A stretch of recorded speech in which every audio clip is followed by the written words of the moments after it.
Midi 25, on va redescendre un peu sur Terre, parce que vous savez qu'on est à 4 mois des Jeux Olympiques. Ah, la flamme. La flamme. La flamme, justement, elle a été allumée ce matin du côté de Fukushima au Japon. Elle va faire le tour du Japon pendant 4 mois avant la cérémonie d'ouverture qui aura lieu à la mi-juillet. Ça sera j'ai plus la date, le 23 juillet très exactement. On va parler de tout ça au téléphone quelques minutes avec Bernard Amsalem qui est avec nous. Bonjour Monsieur Amsalem. Bonjour. Ancien président de la Fédération française d'athlétisme, vous êtes vice-président du Comité national olympique, membre du CESE. Vous avez vu ces images comme nous ce matin. Pardon de le dire comme ça, je ne sais pas ce que ça vous a fait, ça nous a paru très triste, Monsieur Amsalem. Vous aussi, vous l'avez ressenti comme ça finalement? Bien sûr, oui. On n'est pas habitué, c'est toujours la fête. La flamme, c'est un symbole très fort des Jeux, vous le savez, et donc évidemment, compte tenu des conditions, ça ne pouvait pas se faire autrement, quoi. Ça ne pouvait pas se faire autrement. La question que j'avais envie de vous poser, parce qu'on est mine de rien à 3 ans de Paris 2024, est-ce que ce risque pandémique qu'on avait un petit peu exclu jusqu'à présent, qui n'était pas imaginé par beaucoup de monde, est-ce que ça va obliger peut-être à revoir un petit peu le modèle économique des Jeux 2024 au cas où? Qu'est-ce qu'on en dit au Comité national olympique aujourd'hui, Monsieur Amsalem? Écoutez, je pense pas tout simplement parce que 2024 est dans 3 ans, que d'ici là on aura aussi beaucoup plus de vaccins qu'il y a aujourd'hui, que seul le vaccin peut éteindre la pandémie. Peut-on savoir où on en sera vraiment dans 3 ans, Monsieur Amsalem? Voilà, c'est la question qu'on pose quand même. Écoutez, je vous parle avec ma casquette d'ancien de chez Pasteur. Ouais.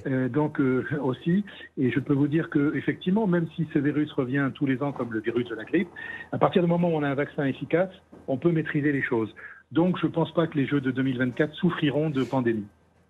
Pour vous, c'est une certitude, on peut voir Paris 2024 sans aménagement, sans prévoir des scénarios alternatifs aujourd'hui. Comment est-ce qu'on peut, malgré tout, j'entends ce que vous me dites, mais malgré tout, envisager tous les cas de figure au cas où, résurgence de l'épidémie? Je ne sais pas, 6 mois avant, je me fais un peu l'avocat du diable, oui. mais Oui, non, mais on apprend beaucoup de cette pandémie, de cette épidémie qui est en cours, et donc on doit en tirer un certain nombre de conséquences.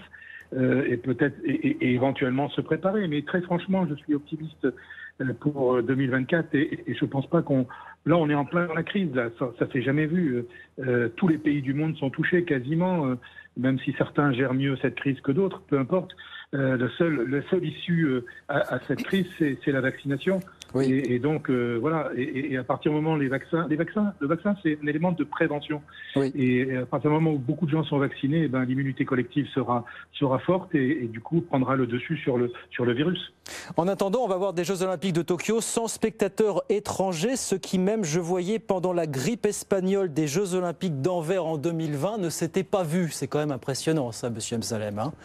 C'est impressionnant, c'est la première fois que ça arrive, effectivement. Ouais. Alors, ça va être triste, évidemment, mais bon, il y a quand même les retransmissions de télévision qui vont alimenter l'ensemble des pays du monde entier et chacun pourra suivre ses sportifs, ses athlètes.